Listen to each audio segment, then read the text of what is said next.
Wake Forest made things way too interesting against Michigan for my liking, and Steve Forbes has said a lot about this Michigan team as a result. There was a post-game press conference, as there always is, but Forbes had some very creative ways to frame what he saw from his team and the opposing Michigan Wolverines. I want to go through a few of them. If you don't know this, Steve Forbes is a great interview. He always has been. I got to work with him a little bit when I was at Field of 68. He's just genuinely one of like the nicest, most entertaining, fun personalities in the sport. And no one really knows that because he's coaching Wake Forest where they haven't been to an NCAA tournament. But at some point when he finally breaks through, the world's going to love Steve Forbes in a way they love some of the more entertaining coaches in America. He really was colorful in some of these quotes, and I want to read a few of them. Um, for starters, he said, quote, I mean, they started the tallest lineup in the history of college basketball, right? They had Yaks at the three and Merez and Mara. I was like, who's guarding those guys? And they tried to go at us, but I thought we were pretty good about pressing the ball. For the most part, I thought our defense was pretty good. Going on further in this press conference, he was asked, do you want to see the Michigan Wake Forest series continue? Quote, hell no. I don't know, man. Look, I'm from Iowa. I still haven't figured out why you're the champions of the West, not the champions of the freaking Midwest. I don't get that part of the song. I love Big Ten basketball. I grew up on it, so we'll see. Just great quotes. He also said, how do you prepare for a day, Mara? He said, get badmintons out, I think. Anybody play badminton? You don't? You can't emulate that in practice. End quote. Go wherever you want to go with this, but it's a lot of funny, complimentary answers from Steve Forbes after his team nearly beat this Michigan team. And that's that. If you would have gave me these quotes and I didn't watch the game, if you gave me these quotes and I did not watch the game, I would have told you that you won this game by 60. Legit. Isn't that fair? Yeah. And I'm Yes. not saying he's lying. Like, there's some points in here. Like, yes, this is a freakishly big team, a freakishly big front court. Um, but yeah, if I heard those quotes and didn't watch the game, I would have thought that they got their doors blown off. Yeah. So what do I do with that? Yeah. I don't know.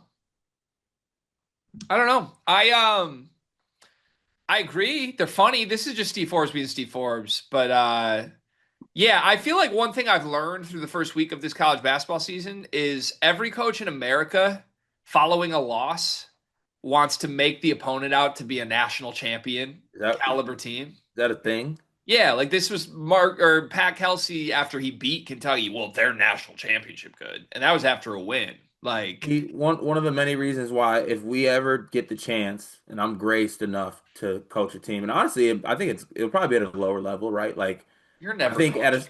a, huh? When are you going to coach? You're going I'll to say coach. at a certain point, I think I'm gonna hit a point where I'm like coach like middle school or high school.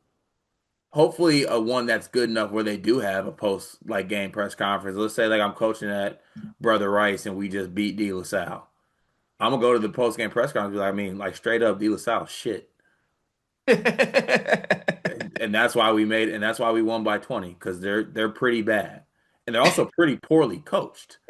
Okay. All right. So, okay, let's put you in Steve Forbes' spot here. Let me ask you the same question Steve Forbes was asked and see how you answer them, how differently than Steve Forbes did. You just took Michigan to overtime where you lost by 1 point. Question one for you, Steve Forbes. How can teams prepare for a Daimara? Well, the thing about a guy is that he's extremely tall. He's extremely tall. But I do have this theory that he's controlled by like a 4'2" person in his mind, and he kind of carries himself that way. So I think you just got to be a little bit physical with him. He plays a lot smaller than he actually is. Also, I got this note down here that I wanted to ask y'all. Do you guys know what the return policy is on the transfer portal stuff? That don't they got a $4 million player on their team? Okay, Steve. Do you want to see the Michigan Wake Forest series continue, Steve? Yeah. Yeah, I do. Because I want that banner. I watched this podcast with these, I don't know if they call themselves, I think they call themselves like the Nocturnals. the Tempur-Pedic boys. I don't really know what they call themselves, but he had the audacity to have a paper banner behind him that said he's the winner of the Wolverine Deacon Challenge. I want that banner next year. And delivered, Steve.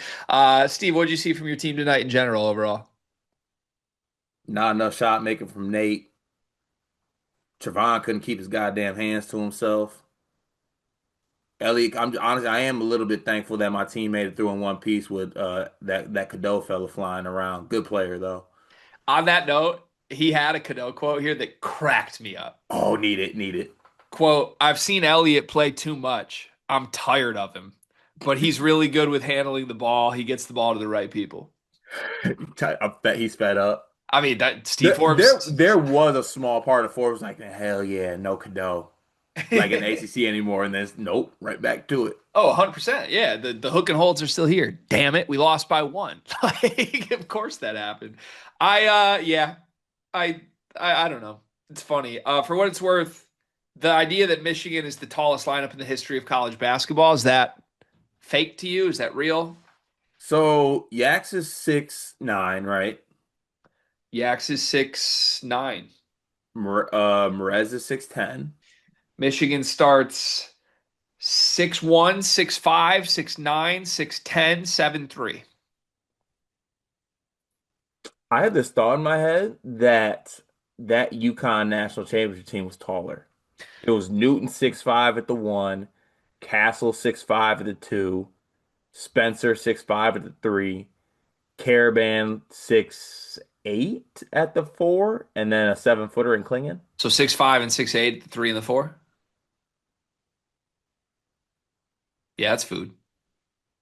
At the one, you're 6'5" too. Okay. So you got a tall point guard. That's cool. Hey, Hank, you got space for tallest starting lineup banner back there? For what it's worth, Ken Pomeroy does not say that Michigan is the tallest team in the country. Ken Pomeroy says that Bryant is the tallest team in the country. Bryant starts 6'2", 6'8", 6'9", 6'11", 6'11". Damn.